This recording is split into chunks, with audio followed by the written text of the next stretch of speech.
কি গো সোনিয়া, তোমার আজকে মনটা দেখি অনেক ভালো, জি আমি অনেক অন্যরকম লাগতেছে। অনেক খুশি হওয়ার কারণটা আমি বলে দেই গাইস। শুধু আমি না গাইস, বাসার সবাই অনেক খুশি আজকে। আজকে আমাদের সোনিয়া আকন্দের বাবা মা আসতেছে আর আমার শ্বশুর শাশুড়ি আসতেছে আর কি।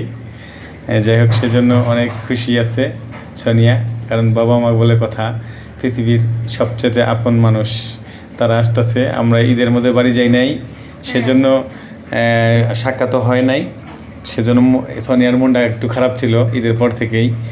আজকে মানে আসতেছে, বাবা মা আসতেছে শুনেই তো অনেক খুশি সকাল থেকেই। এই যে শরবত বানাইতাছি। শরবত বানাইতেছো, ঠিক আছে। আব্বা আম্মার জন্য কি পাকাইতেছো? পাকাইলা কি কি?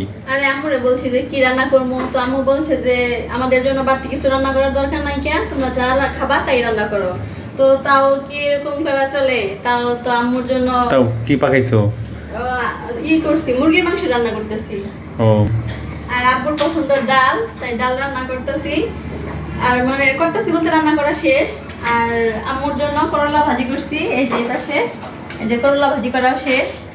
মাশাআল্লাহ। আর এই যে তরকারিটা প্রায় হয়ে আসছে, তো আমি ভাবলাম এই ফাঁকে একটু শরবতটা বানিয়ে নিই। লেবুর শরবত করতেছি, তরকারিটা হয়ে গেছে। এই এখনই বরফ দিবা?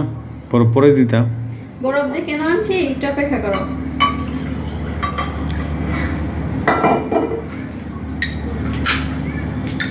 তুমি যে দোকান থেকে আসছো অনেকক্ষণ, অনেক কি ও করে। তাই তাই তো বলি যে বরফ দিচ্ছ কেন এত তাড়াতাড়ি। Thank you. নাও খাও। বিসমিল্লাহ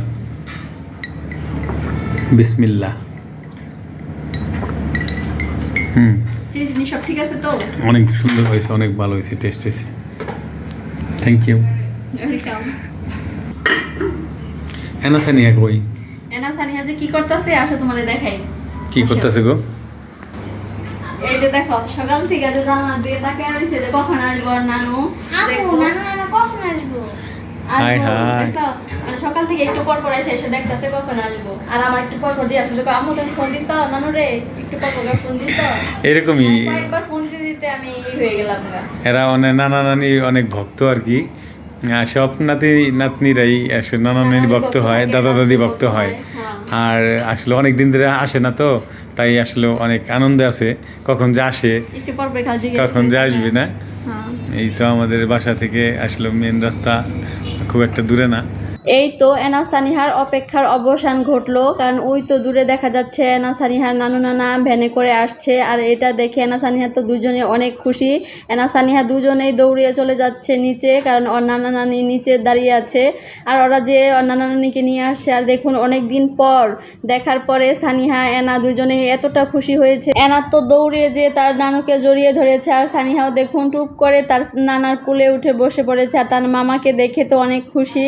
আর দেখুন সানিহা তো মিষ্টির লোভ সামলাতেই পারে না, মিষ্টির বক্স দেখলে সে একা একাই নিয়ে খাবে। আর যেহেতু আমার মা বাবা গাড়ি জার্নি করে এসেছে, তাই তারা অনেক ক্লান্ত হয়ে গেছে, তো আমি তাদের জন্য যে শরবতটা বানিয়েছি তো সেটাই দিচ্ছি, ঠান্ডা ঠান্ডা শরবত খাওয়াচ্ছি। তো গাইস আপনারা সবাই ভালো থাকবেন, আর সবাই আমার বাবা মার জন্য দোয়া করবেন। আল্লাহ হাফেজ।